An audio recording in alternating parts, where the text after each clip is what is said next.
So obviously we went to the Nets Pelicans season opener last night. Yeah. Ben Simmons finally played, but the Nets looked terrible. Yeah. Got blown out. Zion put up 30 in his first game after missing his last season. 25.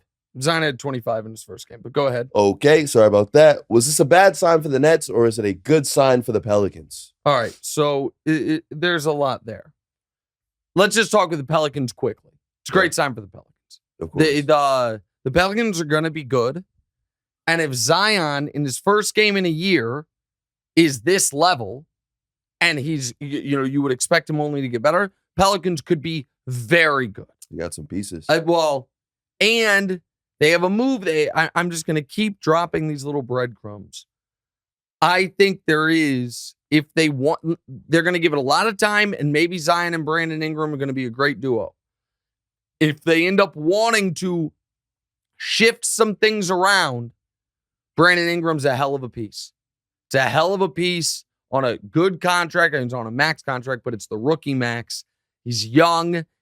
So the key for the Pelicans is Zion going to be the guy he's been for his 85-game NBA career, which is one of the most efficient, high-volume scorers in NBA history. That's what he's been through 85 games. He showed you again. I mean, last night he was 50% from the field, and that's actually a downgrade from where he'd been. It was first game back. He looked awesome. He's flying around the court. He also got 4 steals. Okay. So that's the good. But that's not the most interesting. The most interesting is the Nets. Hard to count all the issues on one hand, guys. So Durant's awesome. Of course. I mean, Durant had an easy 30. And you know what? I shouldn't say easy, because nothing's easy with them because they don't run an offense. But he had 30. He had, I think, 4 or 5 blocks as well. He did his job. But every other concern you have about the Nets reared its head. We are in year 3 of the Nash era, appear to have no interest in playing defense. This despite the fact that Kyrie Irving, more on him in a moment, said he wants to win Defensive Player of the Year. Okay? Said that. Their defense stinks. They don't have any front court depth. They just don't. It's Durant, Claxton, and some guys. Everyone's like, oh, they traded for Royce O'Neal. Who gives a damn they traded for Royce O'Neal? But the real issues are, of course, their starting backcourt. So you have Kyrie Irving, who submarined their season last year, who gave, the interviews he's giving are so weird. He talked about how, he talked to Shams and talked about how, he has respect for the Celtics and the history, and, he wished he had handled things differently when he was there. The dude gave the double middle fingers in one of the most recent games he played. In the playoff game, Out of the gate. He's so annoying. It was Easter Sunday of this past Easter. They did the double middle fingers. I just remember because we watched that game from my mom's house. Remember, we watched the game-winning layup. Yeah. So I remember exactly when it was. He also, it's just he's such an odd duck. And then there's Ben Simmons. In his first game, 1 for 6 or something like that? He was 2 for 3. 2 for 3? His first game of the year. First game in more than a year. Fouls out. Right. In 23 minutes. Fouls out in 23 minutes. Has no discernible impact on the game.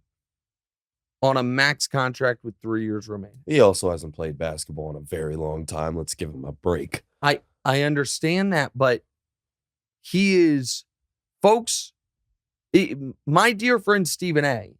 picked the Nets to at least make the finals, if not win the championship. Broussard picked them to make the finals.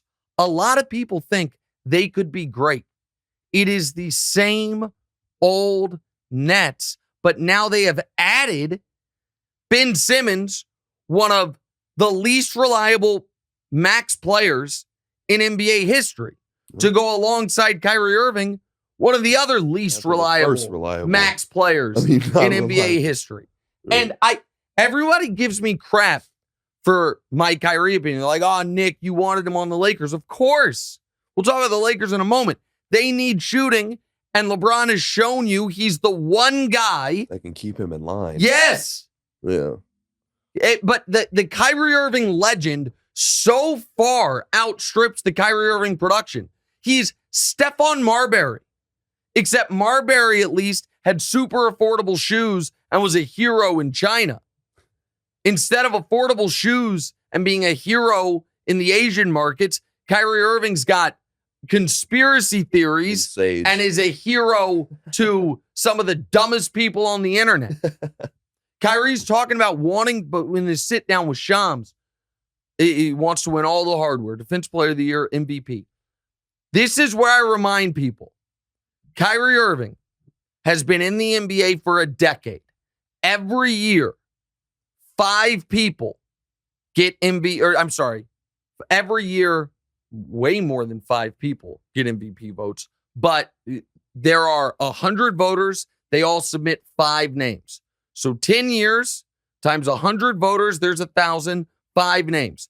5,000 names have been submitted, 1 through 5 on MVP ballots during Kyrie Irving's 10-year career.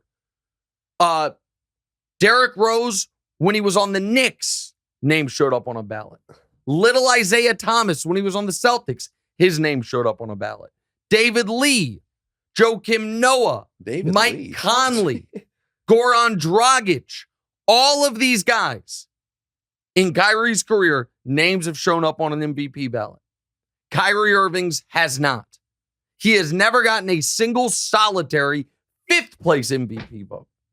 Once at the end of the year, once he's been voted a top 10 player in the league. And by that, I mean he has been first or second team All-NBA one time. He was second team All-NBA once. Kyrie Irving has not had a single memorable or productive playoff moment outside of the first round since he left LeBron. He is talked about like he is this great player. He is a great talent. He is not a great player. And the Nets last night, you know what they played like? A team that wanted the coach fired. And riddle me that. Their superstar demanded the coach be fired a few months ago. It's intriguing. Hey, thanks for watching. Hit the subscribe button to get more from the show, and make sure to click the bell to get notified every time new content drops. Check out full episodes of What's Right wherever you get your podcasts, or just click the link in the description below.